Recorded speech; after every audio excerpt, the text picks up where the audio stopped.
Shalom. For the front, we give our praise, glory, and honor to Yahweh Bashim Shai, Bashim Kakwadash, double honor to the apostles and elders, great millstone, and to all our across the globe, pushing the word of truth and sincerity, and want to say Shalom. So I die now from the great millstone camp of Chicago with a lesson. I was reading Sirach 31 earlier, and this showed up, it was highlighted. I forgot I even highlighted this, but it's, something that we could, I thought it'd be a good lesson, a good, re-upload. I did a lesson on this before with the same scriptures, but I think it's time to do another one, considering my current situation and condition, So if I'm going through it, I know other brothers are going through it, and it's a little refresher, all right? Sirach 31 and 25. Show them thy valiantness in wine, for wine has destroyed many. All right, don't get in this, don't get in, getting your alcohol, and you want to be tough Tony now. You go out to eat and you into it with the waitress or the chef or patrons in the establishment, man. All right. What you do by yourself is what you do by yourself. But when you're with brothers and you want to be tough guy, all right, well, there's going to be somebody out there tougher than you, and now you're bringing other brothers and putting other brothers' lives in jeopardy, man. All right, so let's be mindful of who we really are, Verse 26 is the furnace proves the edge by dipping so. Does wine the hearts of the proud by drunkenness. The furnace proves the edge by dipping so, by dipping. So does the wine the hearts of the proud by drunkenness. The brother, not brother, not the right to say all the time, he used to come over a lot, he used to fellowship with us. I'm not going to lie, I learned a lot from that brother. But the point being is that he used to always say, a drunk mind speaks sober thoughts. So when you're in your wine and your liquor, be mindful, man, because you can go on a rage, man. You go on a rage and start calling brothers out their name and start having evil suspicion because now what you've been thinking about is finally coming out, which goes to show that you've been thinking these things the whole time, man. All right? You don't want to speak to somebody or do things if it just takes you to be drunk to do it, man. Wine is as good as life to man if it be drunken moderately. Well, life is given to a man that is without wine for made to make men glad. We need our wine. We want our wine. Jake gonna drink their wine, man, but it's in moderation. And this is a problem that I have, and I try to curtail that, man. I gotta pray to the Lord and fast more on it, man. This is what it is. Drinking before work, before the line, before you get in the car, before you do this, before you do that, man. We gotta be show more restraint upon the things that are in our lives. All right, 'cause when we get together, we drink and we not overdoing it, man. We have a great time, man. Jake be in the spirit, the jokes be funny,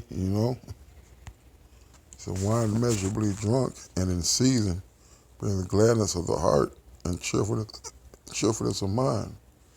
It's like when you got Jake in the spirit and, they're a little rambunctious but not belligerent, or obnoxious, man. Hey, it's a great time, man.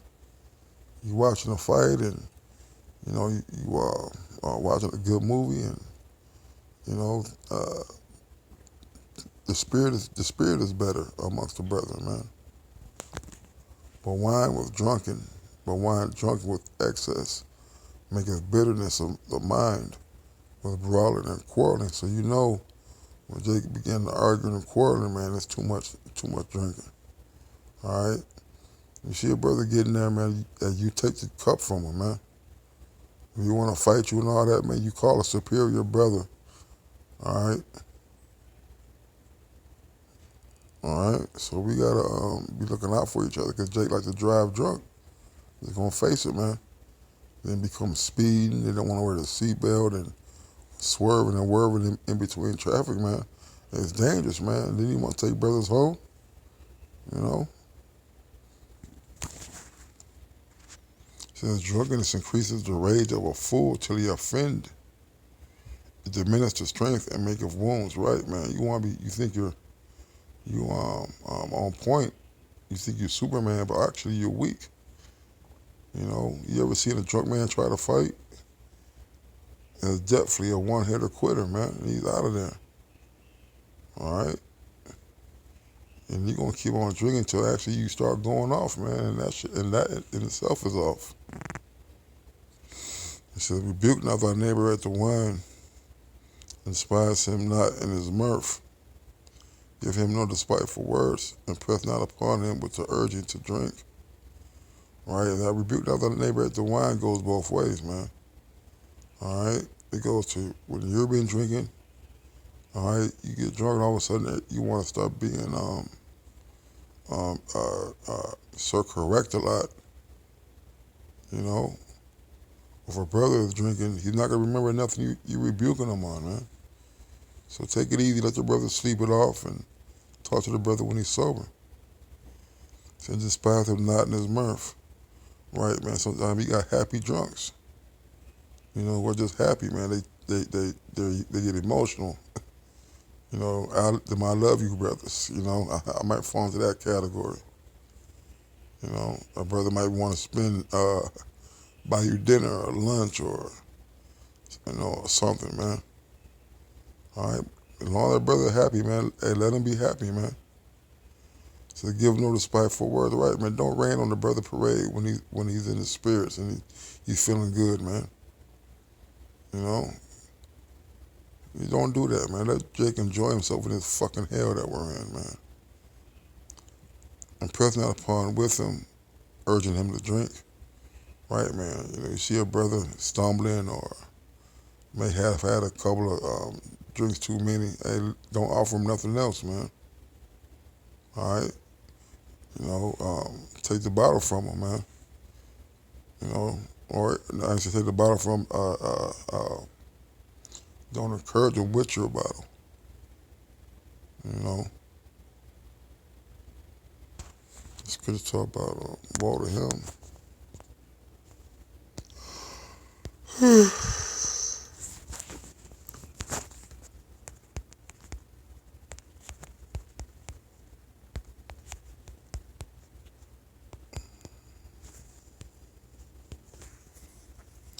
It says,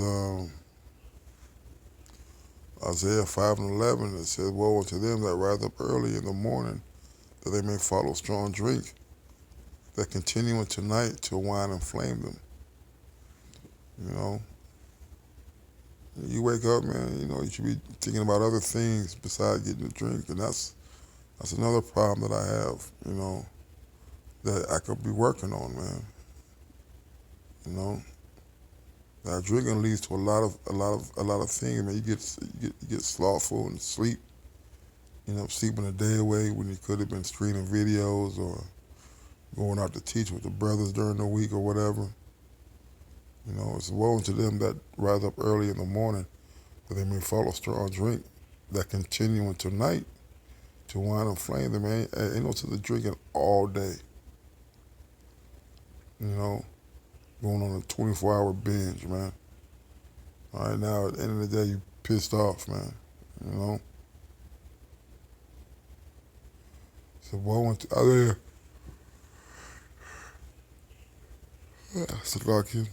5:22. Yesterday early in the morning for me. So woe unto them that are mighty to drink wine, and men of strength to me with strong drink. You know. So tell me, I put the bottle down, man. So drunkenness in a journey.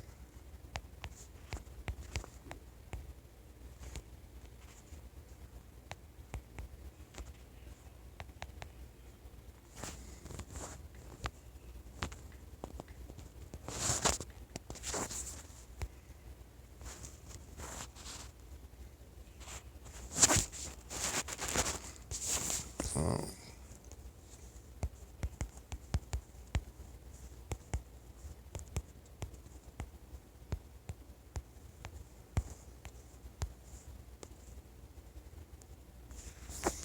it says,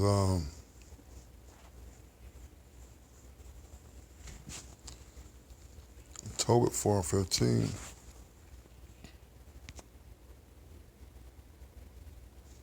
To do that to no man which thou hatest. Drink not wine to make thee drunken, neither let drunkenness go with thee in thy journey. You know, that's plain, man. All right, you don't do nothing to somebody that you hate. You know, if you hate being drunk, you know how it feels, and you know you've been in situations to where being drunk may have um, been detrimental to you. Well, don't make nobody else be drunk around you, man. All men not have pleasure in all things, man. So we gotta be mindful of that. The drink not wine to make thee drunken. You know, you gotta get right before. You gotta get what they call getting nice. You gotta get nice. And the wrong with getting nice. All right, but you don't want to be a drunkard. So neither let drunkenness go with thee in thy journey, man. All right, you all know what that means. Drinking and driving, drinking and getting on the train, drinking and being on the bus, drinking and walking around, man. All right, find somewhere and sit your ass down, man. You know, Lord, have somebody touch your ass up or have your ass pulled over. Now you looking crazy. All you had to do was sit down and let it wear off, man. So with that, I want to say, call halal, y'all bust me outside. The honest apostles and elders of Great Millstone. Till next time, Shalom.